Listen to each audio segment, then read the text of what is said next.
The Answer.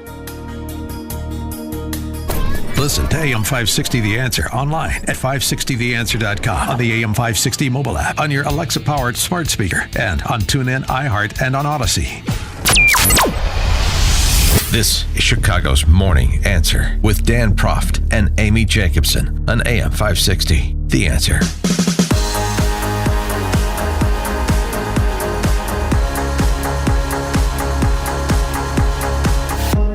Top of the morning, Dan and Amy. So, Transportation Secretary P. Butt showed up in East Palestine, Ohio yesterday. Did you like the meme I sent you? He was with the village people because he was the construction worker. He had the hard hat on and the reflective neon vest. Right. For someone who says he doesn't like white construction workers, he's certainly should have tweeted earlier. Yeah, maybe I should have visited earlier. But, hey, let's all come together. And if any national political figures want to help, I'm game. In retrospect, should you have come a little... And to any national political figure who has decided to get involved in the plight of East Palestine, I have a simple message, which is I need your help, because if you're serious about this, there is more that we could do to prevent more communities from going through this.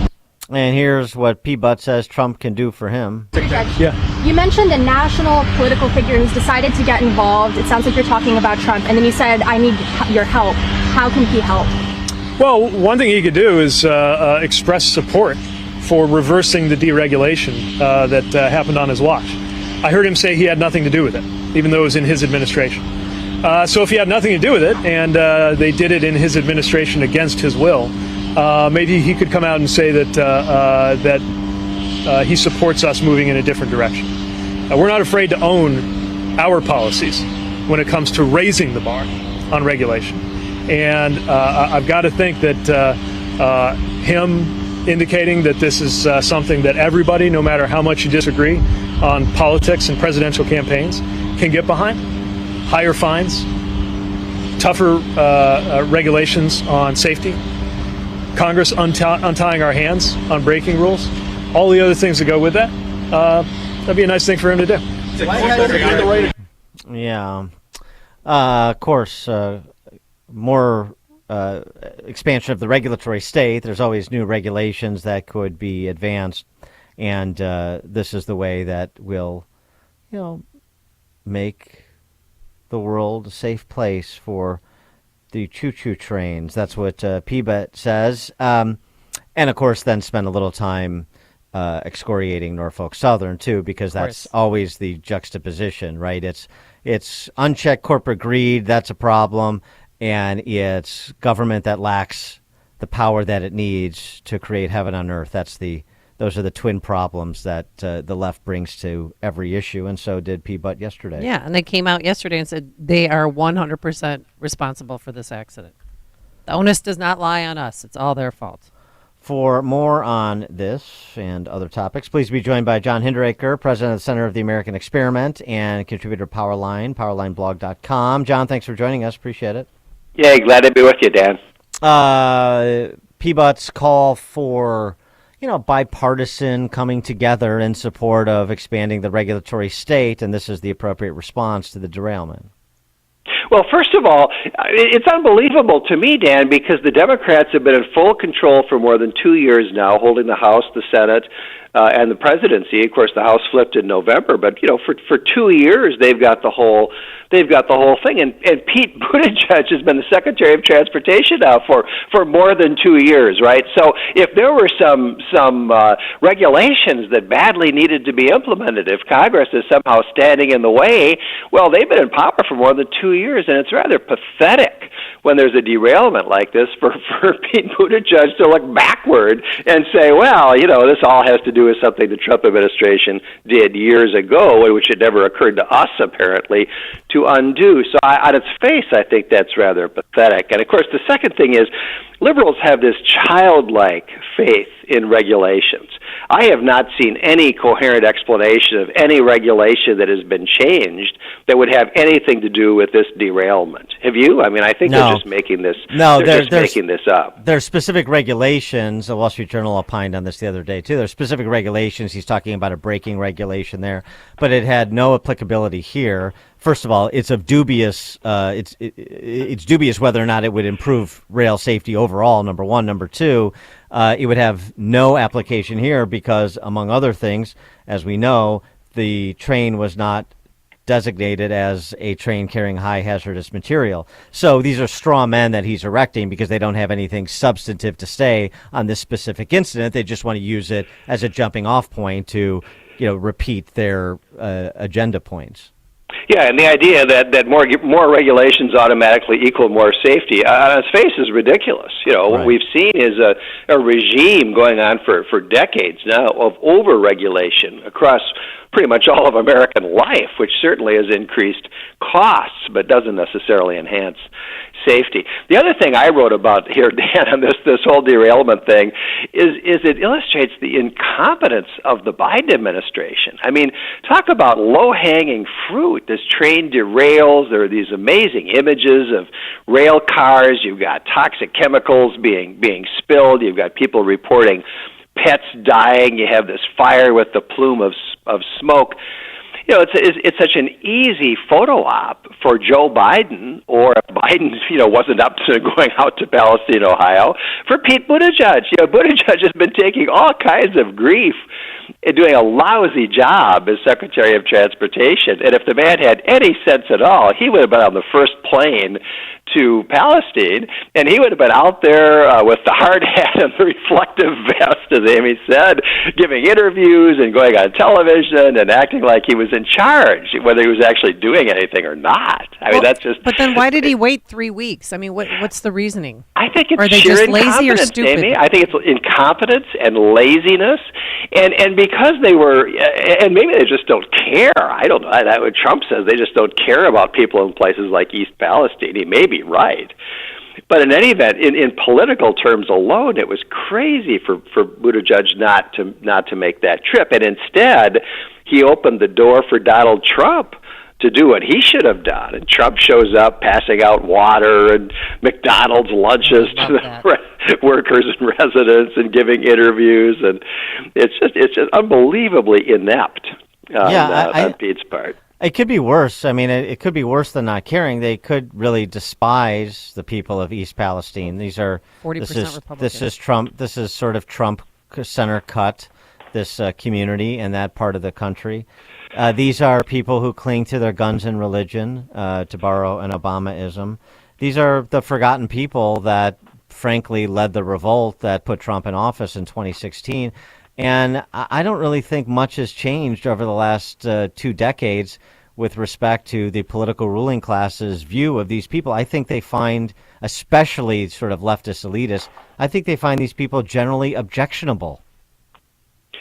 Well, I think that's what a lot of people in East Palestine think. I think, you see them being quoted on television and so forth. I think a lot of them have drawn that conclusion that the government, the current government, the Democrats, are frankly just, not on their side and not all that concerned if they have something like a toxic chemical spill. Yeah, I mean, but the landscape right now, just thinking about this beyond East Palestine, the landscape going into 2024. I mean, is it, other than sort of where Trump stands now in the public's mind, different than he did in 2016, but the landscape itself, setting aside the candidates, is it really that different than it was in the run-up to 2016? Well, I think something, in broad terms, I would say probably not, Dan. Some things certainly have changed. The COVID epidemic intervened there, and that's why Trump lost in 2020. He was cruising for victory at a platform of peace and prosperity until COVID came along. But the COVID epidemic has really just accelerated some of the trends that were going on earlier and made the divide between the elites and the rest of us all the more obvious. So that's one thing that's changed. I think the war in Ukraine is another thing that's changed. And I think Trump's record as a guy who, the only president in modern times who didn't start any wars, no military personnel got shot at on his watch. I think as we get closer to the fall of 2024, the Ukraine war is going to continue to be more controversial. So there's always changes in the landscape, but I don't think. Yeah, but I mean, in terms of the political distribution, the political feelings, I mean, the war in Ukraine, I mean, I bring that right to East Palestine and Biden in Ukraine on President's Day rather than in East Palestine. And the mayor of East Palestine saying, that's a slap in the face. Now we know now we know what we think of him and what he thinks of us, essentially, is what he said. Yeah, that's exactly right. And one thing, too, that's changed in terms of the broad landscape, Dan, is that the sorting of Americans into red states and blue states, and even within states, red areas and blue areas, has continued and even accelerated. And so that fundamental divide, I think, is even more stark today than it was 7 or 8 years ago. What is your positioning right now on President Trump since he came out and, blasted the New York Post? Selena Zito is a fake news puff piece. I mean, if you're not on Team Trump, then you're nobody. Well, Team Trump keeps getting smaller. I in my post on Powerline, I likened it to the movie This Is Spinal Tap, where the rock band that is sinking into obscurity and drawing smaller crowds says, "Oh no, our appeal is just becoming more selective." Right? Yes. So Selena Zito, and for our listeners who may not know, she writes for the Pittsburgh newspaper and many other places. And she, more than any other journalist, has written sympathetically about Trump's voters, Trump's people in Pennsylvania, the Midwest, very sympathetically. So she wrote a profile on Ron DeSantis for the New York Post, and in one statement about this, Trump was outraged, and in one statement, he managed to denounce the New York Post, one of the top conservative outlets in the country, Selena Zito, who's probably done him more good as a journalist than anybody else, Ron DeSantis, and then by the by, he attacked Fox News and the Wall Street Journal as fake news and failing institutions. And I'm reading this and thinking, man, oh man, if I was a Republican running for president, I would want to be on the good side of the New York Post and Fox News and the Wall Street Journal and sympathetic journalists like Selena Zito.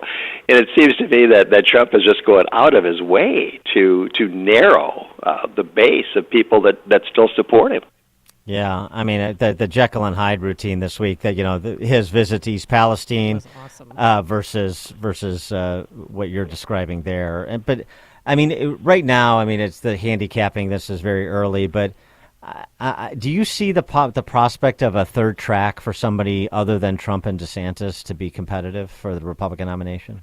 Well, I think it's very hard to see, Dan. One of the reasons for that is that so much support is solidifying behind DeSantis on the part of people who don't want the nominee to be Trump. And I would say, Dan, that virtually every Republican I know is in that category. I mean, I can think offhand of one of my Republican friends who says, yeah, let's nominate Trump again, And so, no, I think it's a two-man race. You never know. There are always surprises. But I think it's going to remain a two-man race. He is John Hinderaker, President and Center of the American Experiment and contributor to Powerline, powerlineblog.com. John, thanks as always. Appreciate it. Thank you, Dan. Have a great day. Thank you. And he joined us on our turnkey.pro answer line. You're listening to Chicago's Morning Answer with Dan Proft and Amy Jacobson on AM 560. The Answer. Hello, this is Joe Cordell. Cordell & Cordell is a firm that practices family law exclusively. We focus on only one area of the law to maximize our strength and effectiveness as advocates for clients that have everything on the line: their homes, retirement, savings, and most importantly, their children. We're the partner our clients count on. If we can be of help to you, give us a call. Schedule an appointment with one of Cordell & Cordell's Springfield area attorneys. 2815 Old Jacksonville Road, Suite 103, Springfield, Illinois, 62704. What's for dinner? Burgers? After last week, no thanks. Avoiding foods due to fear of diarrhea, gas, bloating, stomach pain, or loose, oily stools? It may not be just stomach issues. It could be EPI, or exocrine pancreatic insufficiency. EPI can cause uncomfortable symptoms because it's a condition where the pancreas doesn't release enough digestive enzymes to break down food. But EPI can be managed. Use the symptom checker on identifyepi.com and talk to your doctor about your symptoms. That's identifyepi.com. Sponsored by AbbVie. All right, Willows Academy, an authentically Catholic all-girls school that supports traditional values, where graduates attend some of the best colleges in the country. And last year's graduating class received more than $8 million in scholarship offers. Wow. For nearly 50 years, Willows has partnered with families in the Chicagoland who will change the world. How do they do it? By developing virtue, intellectual clarity, and confidence in students to live by the values that have made America great. You know, with all the pressure on girls from society and social media to conform, Willows offers your daughter a supportive environment that helps her understand and live the balance between authentic freedom and personal responsibility. As a parent, the quality of the education and the values of the school will give you serious peace of mind. So check out Willows Academy at an open house on Sunday, March 5th at 1 p.m. Again, that is Sunday, March 5th, 1 p.m. Register online at willowsacademy.org. It's open for all girls in 6th to 12th grade. willowsacademy.org. Democrats just want to win the next election, and they're trying to do it with ceaseless money printing. They do not care if the value of your retirement is sacrificed. Hi, Stephen K. Bannon. It is critical to protect your retirement right now with a gold IRA from Birch Gold Group. To learn more, get a free info kit on gold IRAs by texting the word SHELTER to 989898. There's nothing to buy and no obligation at all. Text the word SHELTER to 989898 to get a free info kit on gold.